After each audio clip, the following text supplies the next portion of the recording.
that's what I think is so amazing. I mean, just of a company of our size, it's really easy to lose touch of that, and to lose the culture from one geographic region, one part of the country to another. It's very easy for a company to be disparate, and for we haven't done that. It hasn't. I think we at SSR have worked really hard to combat that.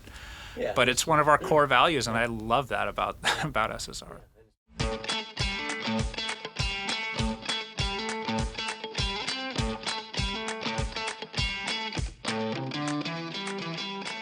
Welcome to SSR On Air. I'm Mike Rogers, your host for this monthly podcast brought to you by Smith Seckman Reed. Tune in as I interview leaders, colleagues, and clients about what is going on internally at SSR and in the larger engineering community. Today, we're going to meet with Geoffrey King. Hi. How you doing? I'm good. How are you? Good. Welcome to SSR On Air. Thank you. Appreciate you coming in early for some other meetings and spending some time with us. Yeah, good to be here. Yeah. So, Geoffrey, you are in charge of our technology group, and I just wanted to, I guess, hear your description of what that is, what you guys do, just to kind of start and set the stage for some other conversations that we're going to have. Sure. Technology is a pretty vast word. I like using that word instead of vague, because it really spans many different disciplines. So historically, you would probably consider it like a low voltage discipline within our engineering practice, which comprises of other disciplines: telecommunications, security, physical security, and audiovisual. Yeah. And then there's another wrinkle to that, which is a big part of our business, and healthcare, and that's where really the idea of healthcare technology has come into play, which we feel like is a pretty big differentiator with us from the other guys in terms of having good expertise, people that don't come from the engineering or construction world. Right. So adding clinical expertise into that, but that's so there's a big part of consulting that is part of our business. I know we, SSR at our heart are consulting engineers, but a big part of technology is heavy on consulting and maybe not as much on the engineering side, just because of the makeup of our business. Yep. So. Okay. I mean, that's kind of kind of it in a nutshell. Vast but not vague. I like Vast that. But not vague. I think that's true. I mean, it is. I think it crosses a lot of things. So let me ask you, what is your background? What is your education in? So I went to school to be a police officer. Okay. Yeah.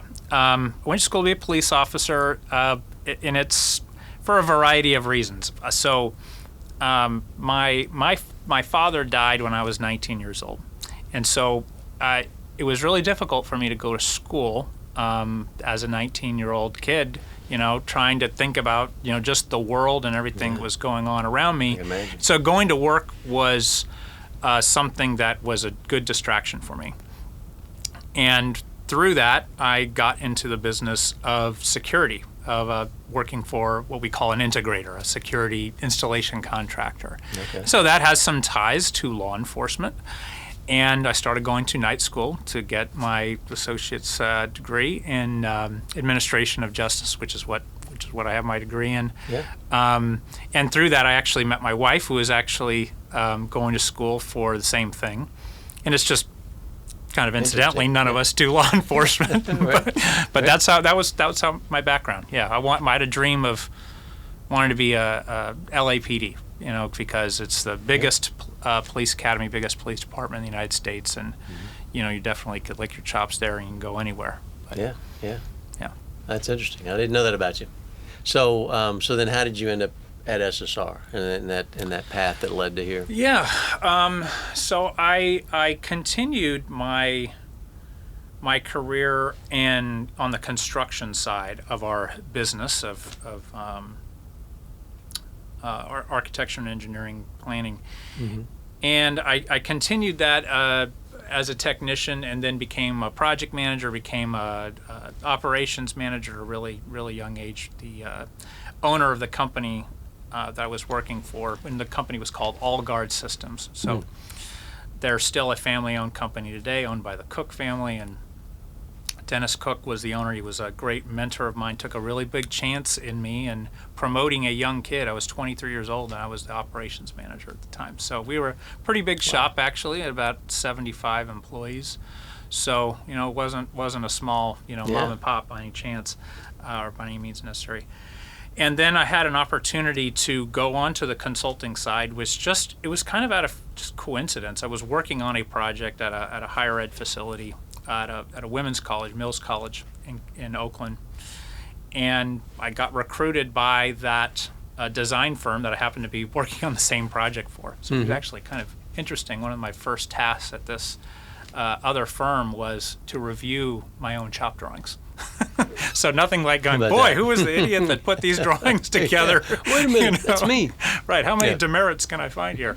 So that was in 2006, and then I continued my career in consulting until 2010, and I came to Texas in 2010. And then a few years later, I was able to join SSR, and that was.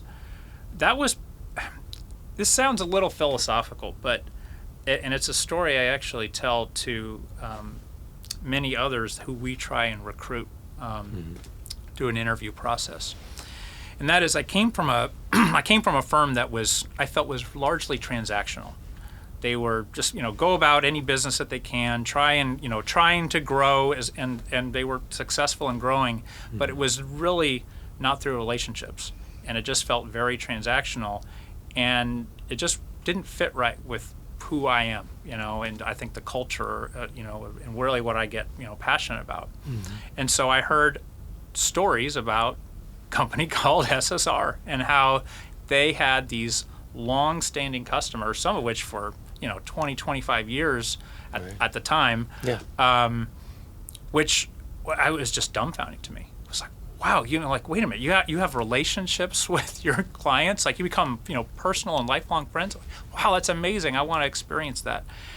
And the story was really around, somebody who still works for us today, Eduardo Calderon, who's our client manager for Cook. And I heard his story, which was him moving him and his family up from our Houston office to Dallas-Fort Worth. I think part of it was he was tired of traveling up there, but also, to better serve our client. I just thought that was just such a great representation of a leader of a company, and it was something that I really wanted to be part of. And it was that, as well as many other similar anecdotes, which ultimately led to my career at SSR. So, and that was in 2012 was when I started. So I'll be here 10 years here in a couple months. Wow. So that's interesting, because I think that's replicated many times across the company, that type of mentality. I think and that goes back to the founders, and you hear people talk about it. Our founders were, everything was based on relationships and people that they played ping pong with or hung out with or whatever. It creates this thing, because it's genuine, for one thing. It's not just transactional, like you said.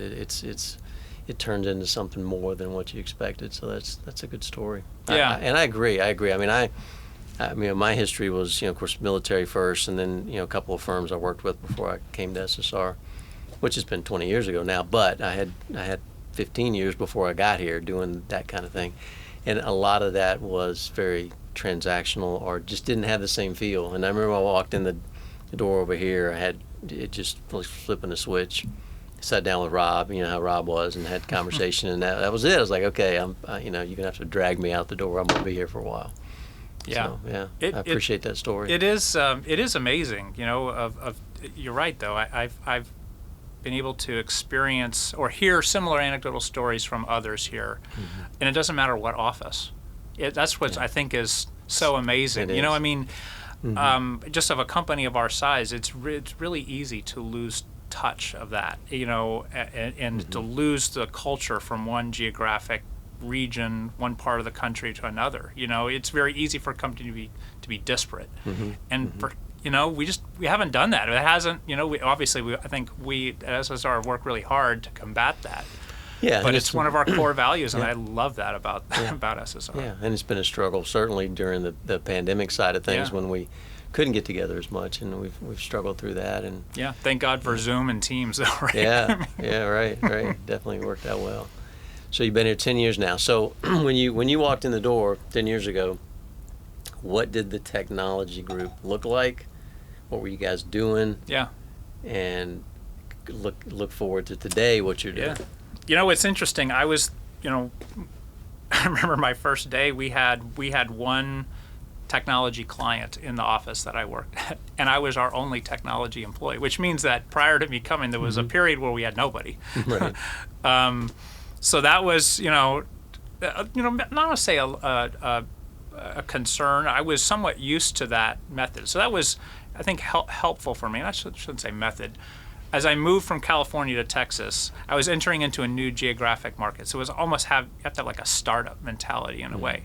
So I was able to, I guess, adapt there pretty well to come to SSR, where we were an established practice.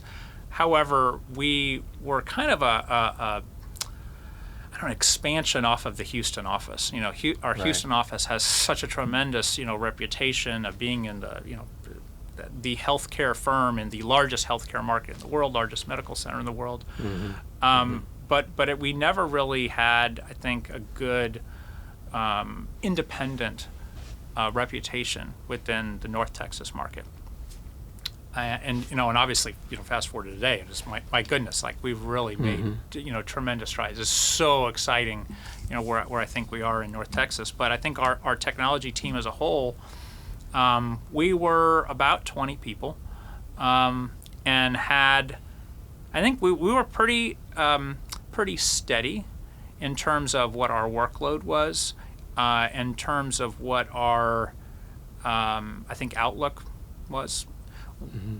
Our team was my recollection was our team was a little bit ahead of our other service lines, where we actually combined from Houston to Nashville, the together. Old Southwest versus H3. We kind of combined as one team, which was, I think it was one of the greatest things that we've done. And that's part of that, I think, gets back to that whole culture thing and not being disparate, but really having this shared mentality. And that's, really looking at our entire service line, our entire team across the country, instead of, well, we have a Nashville team, we have a, Sarasota, Florida team, but it's really one large practice. That's a lot. It is a lot. There's a lot going on. And I think, one of the things that I see when I look is that because we have MEQ, and we have MEP, and we have technology, all those are leveraging each other for that knowledge about what's going on in that piece of the healthcare world. Yeah. I mean, I know it's not only healthcare that we do, but it's predominantly driven by the healthcare market when it comes to technology. I mean, you do technology in sports and some other things too, but healthcare is the big animal for us right now. For sure. So. And it has, what's interesting is that there's so many different dynamics within healthcare, yet it's the most regulated, and so in terms of just advancing technologies, on the consumer side has been driving a lot of this, for so long. Yeah. But that's another aspect I think that we've learned of the past few years of coming out of COVID is understanding healthcare is now becoming a driver for so much as never has been in the past because of regulation, et cetera, et cetera. Yeah. But through, and I think about the way that we plan healthcare rooms today versus how we planned it in the past is just like how we operate today in an office environment. We think about, all right, we wouldn't plan a conference room without having video conferencing. Heck, what does video conferencing mean? It just means you have a little webcam on your laptop and you have a Zoom meeting, right? Bing, bang, boom, you're done. But in the past, it was, oh, wait a minute, this is a video conferencing? That's a really big deal. I got to write that down. Boy, that's going to cost some money. Telehealth? Whoa, what are we talking about here? Now telehealth's ubiquitous. And the medical equipment aspect and having that subject matter expertise in-house is paramount, but as well as not just being, and this is not to dive too much into medical equipment, but I think the future of that discipline is very much in alignment with ours, which is heavy on consulting and probably less so on planning. Planning could easily become a commodity, but it's the consulting aspect because of the cost, and not the day one cost, but the annual cost and the day two cost, and making sure, are we planning for and buying the right equipment at the right time, and how does this impact the operational costs. It just has tremendous synergy, and so you could easily think about, all right, well, the future of healthcare technology, is healthcare technology really different from healthcare equipment planning? It's a big question mark. Absolutely. Well, technology is interesting because I've always felt that technology, it can solve things, but it is definitely an accelerant for whatever direction we're heading. Throw a little technology into it and it just speeds it up, right? It goes to just what you were talking about with telehealth. It was kind of going in that direction, threw some technology at it because it was needed during the COVID time, and it just accelerated, and I see that all the time, and so I'll coin a phrase that Steve Lane says all the time. He says, change will never be as slow as it is today, right? Sure. And as fast as lightning as we feel like it's just coming on, but it's just accelerating even more, and I think technology is a big piece of that, and us being at the forefront of that is part of the challenge, right? Because we're, just like you said when you first came in the door, we're trying to define what is it that this client needs, what's going to help them. We're still doing the same thing. We're still trying to find those solutions for clients. Because it changes so rapidly. We've asked this. We ask this question rhetorically a lot, even in project interviews. We say, well, how can I make sure I get the latest and greatest tech on a project if I'm going to be on a 5-year or 7-year project? Right. That's a huge challenge. Be completely different by the time you get to the door. Exactly. Think about 7 years ago. What type of phone did you have 7 years ago? Let alone right. If we had a hospital that was nearing completion, right now, or maybe a year ago, that was designed several years ago. Well, now it's the impact of needing telehealth in all of our ICUs. There's so many aspects of research. Understanding trends and analytics, it's a huge part, I think, of the future of our business. It would not surprise me if we have analysts, as part of the technology practice, trying to, focus on this, as well as providing value again to our clients of what are we seeing out in the marketplace, but also looking at history and going, boy, this wasn't on our radar back then, but it sure is now. How many of those can we say? Oh yeah, well I can give you a hilarious example of that in the sports world. Is maybe it was 20 years ago, 18, 20 years ago. Stadiums were being designed with hardwired connections for your laptop to plug into, so you could right. go onto the internet. There was no Wi-Fi. Nobody had any Wi-Fi. You got carried around a patch cord with you. Right, you had a patch cord, and so there are stadiums out there that have a hardwired connection at every seat. Wow. And the day after that opened, it was out of date. Right. It's crazy. We didn't do any of those. Right, those are the other guys. We came in later.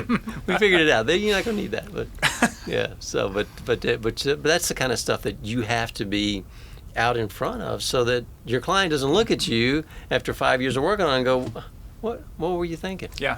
But when you get down to just maybe nuts and bolts, black and white, what are we doing? What are the specific services that you see us providing into what markets? Yeah, sure. Yeah. Well, we could start just with for everybody else out there that's thinking, what do these guys do? Right? Yeah. Well, healthcare is obviously a big part of our business, judging by the this conversation. So our team is comprised of what we would call communications consultants that have varying professional registrations. We have multiple RCDDs on our team. We have a series security consultants on our team that have varying backgrounds in terms of physical security, electronic security, understanding risk assessments and threat analysis. Okay. Yeah. Again, these are some types of supplementary services that often go into influencing a design of a project. We have audiovisual consultants that focus in on a number of different things, and as I think we've come to find out, AV also has multiple sub-disciplines underneath it in terms of being having audio specialists, big video specialists, But also, I think just everyday, conference room, design and interactivity design. And now is this evolution of telehealth, AV is starting to become more and more an IT system versus less and less this large, proprietary, standalone thing that took up, a series of racks in an AV room. And then we also have nurses. We have 2 RNs on our team that provide a great deal of influence internally to our team members for educating our staff of understanding the human aspect of our design, understanding why we're placing and planning for certain pieces of technology, why we're planning for certain pieces of infrastructure, here, beyond just, having it being a very, blasé and static environment, but really understanding how it impacts the clinical workflow, as well as that experience, kind of getting back to that. Yeah. So it's a pretty wide range in terms of our depth. And so in terms of the projects, obviously healthcare is a big part of our business, sports and entertainment, which consists of, sports facilities, whether that is, regional, collegiate, sports, even some of the professional aspects in terms of training facilities, on the hospitality side of the entertainment of sports and entertainment. It could be hotels, it could be other supplementary facilities that have varying amenities, could be mixed use developments that have some high end residential, but anything really complex. I think that's really what we specialize in. And anything that is, I think, at our core that requires that level of influence is something we take a great deal of passion around. Yeah. Switching gears on you a little bit. Okay. What does Geoffrey do other than work? What do you do outside of work? What do you like to do? I'm a huge soccer fan. My wife and I are season ticket holders to FC Dallas. They're finally pretty good this year. We've suffered through the last few years. But I'm a huge soccer fan. I watch too much soccer. And you know what? Like, randomest stuff. I'll watch a little recreational stuff. If it's on TV or if it's on my, multiple streaming services that we all buy, that's what comprises a big part of my off time. I'm very passionate about it. Did you play? Played for a number of years. In California, I was pretty good. And then by the time I got into high school, my mom made me stop because she was tired of traveling all over the place with me. So I was one of those kids that was pretty good. So we were traveling all over the state of California. And she was like, time out. Travel soccer is like travel baseball. It'll wear the parents out. Yes. Yeah. So, but I'm really, really into that. I have 2 boys. It's funny. Neither of them are into sports, but I did get my oldest boy, who's 10, and my youngest is 6. He's about to be 7, into at least becoming a fan of soccer, which is great. So he'll attend the FC Dallas games with me every now and then. Even, as a matter of fact, we experienced this the last game. It was a good reminder of me as a parent. It was like, okay, note to self, don't yell at the referee that much because now my kiddo is starting to yell at the referee. What else? I mean, that's fun. Yeah. I